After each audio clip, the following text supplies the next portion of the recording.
আপনারা দেখছেন পশ্চিমবঙ্গের জনপ্রিয় news portal channel Bharat Bikash news express. আজ সোমবার 22শে September Asansol mines board of health মাতৃমঙ্গল ও শিশু কল্যাণ কেন্দ্রের সামনে উপস্থিত হয়েছেন কুলটির জনপ্রিয় বিধায়ক ও চিকিৎসক অজয় কুমার পোদ্দার। গত 17 সেপ্টেম্বর ভারতের যশস্বী প্রধানমন্ত্রীর জন্মদিন উপলক্ষে সারা কুলটি শিল্পাঞ্চলে বিভিন্ন সামাজিক উন্নয়নমূলক পদক্ষেপ গ্রহণ করা হয়েছে, যার মধ্যে কেন্দ্র সরকারের আহার ও পুষ্টিকেন্দ্রিক পরিকল্পনা নেওয়া হয়েছে। আর তারই ফলস্বরূপ বিধায়ক ও মহিলা মোর্চার সদস্যরা স্থানীয় শিশু ও মহিলাদের জন্য ফল সেবার আয়োজন করেছেন।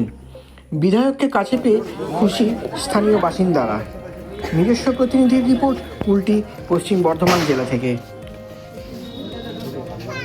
হ্যাঁ, নমস্কার ডাক্তারবাবু। আজকে এখানে দেখতে পাচ্ছি যে Asansol mines board of health মাতৃমঙ্গল ও শিশু কল্যাণ কেন্দ্রে আপনারা এখানে এসেছেন, আর কি উদ্দেশ্যে যদি দর্শকদের একটু যদি বলেন।